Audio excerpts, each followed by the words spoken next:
नमस्कार साथियों। और आप सब का परेशानी हम समझ सकते हैं। लोग जो लगातार कमेंट कर रहे हैं कि भैया विधान परिषद में तो स्थानांतरण का मुद्दा मात्र एक दो बार ही कहा गया, एक बार संदीप सौरभ की तरफ से और एक बार बखरी विधायक की तरफ से, और हमारे माननीय बंशीधर बजवासी जी ने अभी तक वैसा बात कहा नहीं। तो आप लोग घबराइए मत।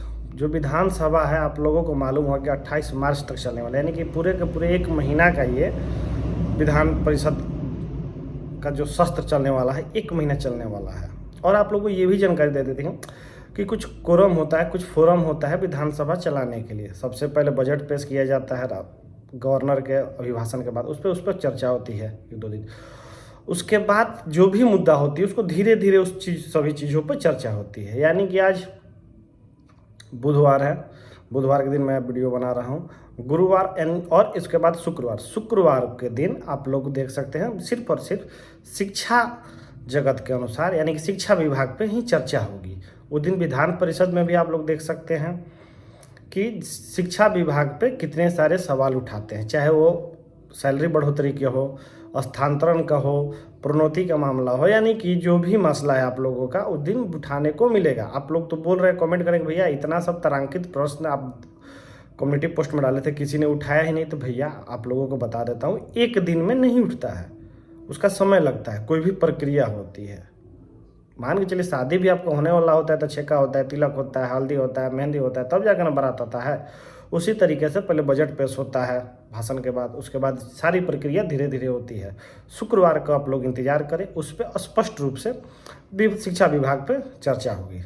उसके बाद मैं ये कहना चाहता हूँ कि आप लोग देखिए, मेरी बातों शायद आप लोग ना टैली का है या फिर आप मेरे बातों से मंजूर ना हो, लेकिन मेरा जो विचार है वो मैं कहूँगा कि अभी तक हम लोगों ने एक सोच रहे थे कि कोई समय सीमा मिल जाए, नहीं मिले क्या होगा, परेशान थे कि कम से कम तय सीमा होनी चाहिए।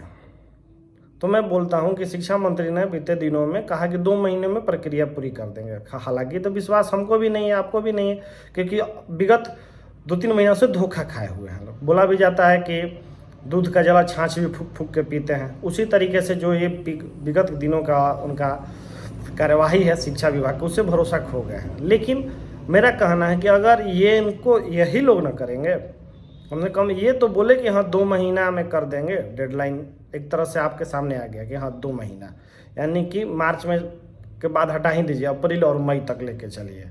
और मेरा अपना कैलकुलेशन है कि ये गर्मी की छुट्टी तक जाएगी। जो स्थानांतरण की प्रक्रिया है गर्मी की छुट्टी तक जाएगी।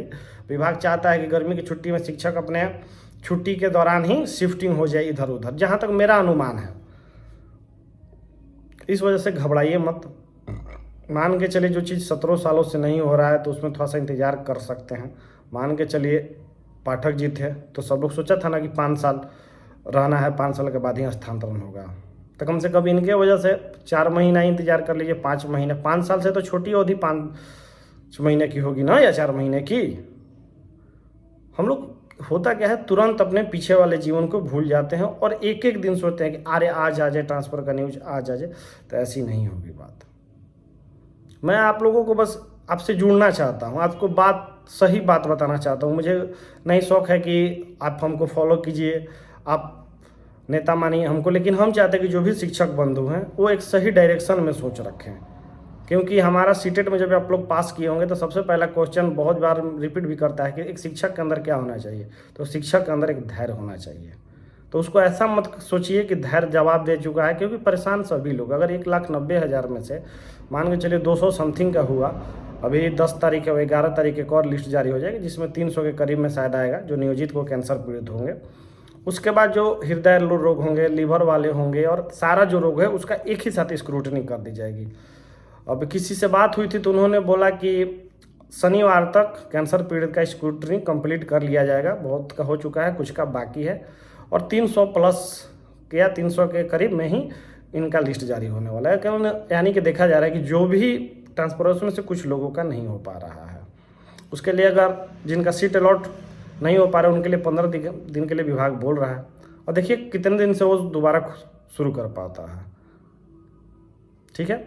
इसके बाद एक और बात है कि जो इंक्रीमेंट को लेकर डीए और एचआरए जो आप लोगों का बकाया है उसके लिए खबर आ रही है कि या तो मार्च के वेतन में के साथ या फिर अप्रैल के में से एकदम श्योर है कि अप्रैल से आप लोग का जो बकाया भुगतान है डीए एचआरए का और इंक्रीमेंट वाला वो मामला सॉल्व हो जाएगा।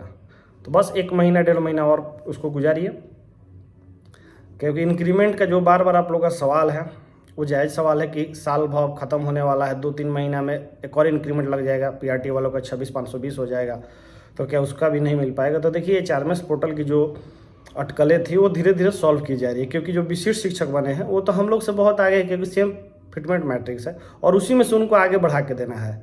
तो मान के चलिए 1 महीना 2 महीना तो इनको दे देंगे इनिशियल पे, लेकिन 4 महीना 5 महीना तो नहीं कर सकते ना। इस वजह से विभाग, आप लोगों ने 2 दिन पहले लेटर भी एक देखा होगा कि एचआरएमएस को जो भी शिक्षा विभाग में है उसको सॉल्व किया जाए। और आप लोग एचआरएमएस लॉगिन करते हैं तो 5 बार लॉगिन करते हैं तो 2 बार खुलता है, वो सारी चीज़ें उस पर सुधार करके उस पर इंक्रीमेंट वाला सारा चीज़, फिटमेंट मैट्रिक्स, डीए एचआरए वाला सारा सॉल्व करके अपडेट कर दिया जाएगा।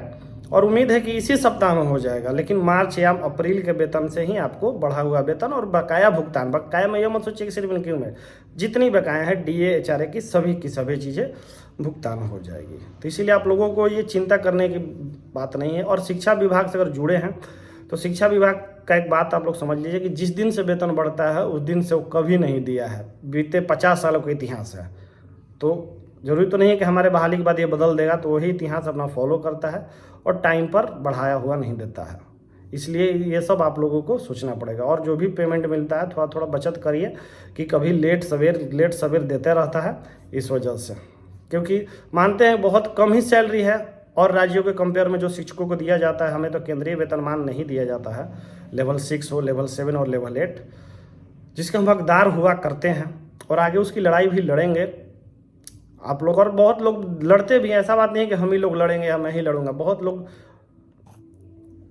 लोग लड़ रहे हैं और लड़ेंगे भी। तो हम लोग बस यही करेंगे कि एकजुट होकर लड़ेंगे, क्योंकि अगर 2 लाख समथिंग 2,50,000 कर बीपीएससी वाले बहाल हो जाएंगे, विशिष्ट वाले भी राजकर्मी बनकर सरकारी कर्मचारी, यानी कि दोनों को कोलैप्स कर देंगे, तो संख्या बल ज़्यादा रहेगी, तो मांगने में भी एक यूनिटी रहेगी। इसीलिए मैं कहता हूं कि आपसी जो द्वेष होगा उसको ख़त्म ही कर देंगे तो ज़्यादा भलाई रहेगा।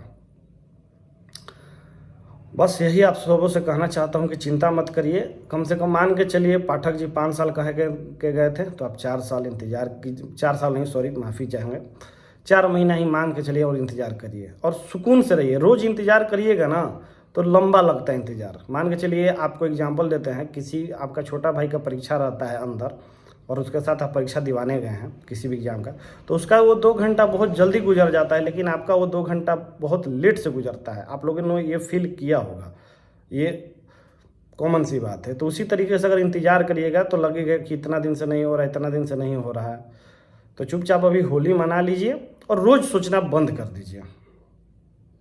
जून तक यानी गर्मी की छुट्टी तक याद कर लीजिए, ज़्यादा हमको बोलने की आदत नहीं है, गर्मी के छुट्टी तक दम धैर्य बना के रखिए, उतने दिन तक कर देगा। धन्यवाद।